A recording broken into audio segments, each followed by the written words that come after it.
السلام علیکم، میں آپ سب کو خوش آمدید کہتی ہوں۔ آج میری ویڈیو کا ٹاپک کوئین الزبتھ ون ہے، جو کہ انگلینڈ کی کوئین تھی۔ ان کا دور حکومت 44 سالوں پر مبنی ہے اور ان کی دور حکومت کو گولڈن پیریڈ آف انگلینڈ بھی کہا جاتا ہے۔ چلیں تو اب ہم ان کے بارے میں تھوڑا سا جان لیتے ہیں۔ آپ 7 ستمبر 1553 کو گرینوچ انگلینڈ میں پیدا ہوئی۔ ان کے والدین کا نام کنگ ہنری دی ایٹ اور این بوائلین تھا۔ آپ کے والد کنگ ہنری دی ایٹ نے اپنی بیوی این بوائلین کا سر قلم کر دیا جب کوئین الزبتھ صرف 2 سالوں کی تھی۔ آپ کی پرورش کسی بھی شاہی خاندان کے بچوں کی طرح ہوئی۔ الزبتھ کو مختلف زبانوں اور میوزک میں عبور حاصل تھا۔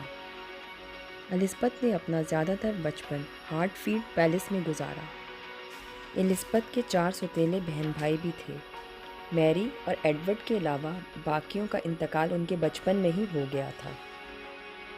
ہنری دی ایٹ کے انتقال کے بعد الزبتھ کے سوتیلے بھائی ایڈورڈ 6 اور اس کے بعد میری نے ٹیوڈر سلطنت کا تخت سنبھالا۔ حتیٰ کہ میری کے دور میں تو الزبتھ کو 1 سال تک جیل میں بھی رکھا گیا تھا، ان پر الزام لگا کر کہ وہ ان کے دشمنوں یعنی پروٹیسٹنٹس کو سپورٹ کر رہی ہیں۔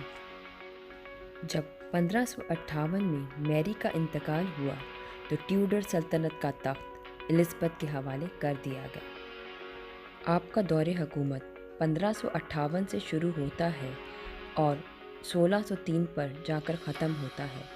تقریباً آپ نے 44 سال تک انگلینڈ پر حکمرانی کی۔ الزبتھ صرف 25 سال کی تھی جب اس نے تخت سنبھالا۔ الزبتھ اول نے اپنے دور حکومت میں پروٹیسٹنٹزم کو فروغ دیا۔ اس نے اسپینش آرمیڈا یعنی کہ اسپین کی نیوی جو کہ بہت طاقتور تھی اس کو 1588 میں ہرا دیا، جو کہ اس کے دور کی بہت بڑی کامیابی ہے۔ اس نے پورے انگلینڈ میں امن کو فروغ دیا۔ اس سے پہلے پورا انگلینڈ بٹا ہوا تھا مختلف فرقوں میں۔ اس نے ایسا ماحول بنایا کہ پورے انگلینڈ میں آرٹس پھلنے پھولنے لگا۔ الزبتھ کو موسیقی اور ڈراموں کا بہت شوق تھا، تبھی تو ان کے دور میں ولیم شیکسپیئر اور کرسٹوفر مارلو جیسے مشہور ڈرامہ نگار منظر عام پر آئے۔ کوئین الزبتھ کے دور کو سنہری دور کہا جاتا ہے انگلینڈ کا۔ اس کے دور میں ثقافت، دولت اور دریافتیں اپنے عروج پر تھی، اسی وجہ سے اسے گلوریا بھی کہا جاتا ہے۔ حالانکہ کوئین الزبتھ کے دور سے پہلے پورا انگلینڈ قرضے میں ڈوبا ہوا تھا اور پورے انگلینڈ میں غربت پھیلی ہوئی تھی۔ الزبتھ کو اچھے کپڑے پہننے اور میک اپ کرنے کا بہت شوق تھا۔ اس کے کپڑوں میں اکثر سونے اور چاندی کا کام ہوا ہوتا تھا۔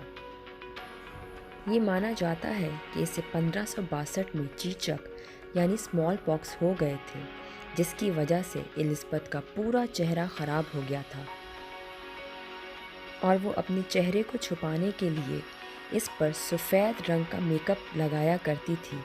اس کے آخری ایام میں بال اور دانت بھی جھڑ گئے تھے، اس وجہ سے وہ اپنے کسی بھی کمرے میں شیشہ رکھنا پسند نہیں کرتی تھی۔ اگر کوئی مصنف اس کی تصویر بناتا اور اسے پسند نہ آتی تو وہ اس تصویر کو تباہ کر دیتی۔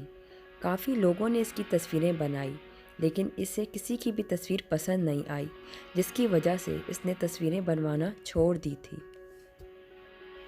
الزبتھ چینے کھانے کی کافی شوقین تھی اور چینی صرف اس زمانے میں امیر لوگوں کو ہی مہیا ہوا کرتی تھی کیونکہ یہ بہت نایاب تھی۔ اس چینی زیادہ کھانے کی وجہ سے اس کے سارے دانت کالے پڑ گئے تھے۔ اس کے کثرت سے میک اپ استعمال کرنے کی وجہ سے جس میں سرکہ اور سیسا ملا ہوتا ہے جو کہ صحت کے لیے بالکل بھی اچھا نہیں، اس کی 1603 میں طبیعت بگڑ گئی اور پھر اس کا انتقال اسی سال ہو گیا۔ الزبتھ نے پوری عمر شادی نہیں کی، جس کی وجہ سے اس کی کوئی اولاد نہیں تھی۔ اس کے مرنے کے بعد ٹیوڈر ڈائنیسٹی جو کہ 1400 سے انگلینڈ پر رول کر رہی 1603 کو اختتام پذیر ہو گئی۔ اس کے مرنے کے بعد جیمز اول کو انگلینڈ کا کنگ بنا دیا گیا۔ آئی ہوپ آپ کو میری یہ ویڈیو پسند آئی ہوگی۔ اب آپ سے نیکسٹ ویڈیو میں ملاقات ہوگی نیکسٹ ٹاپک کے ساتھ، تب تک اللہ حافظ۔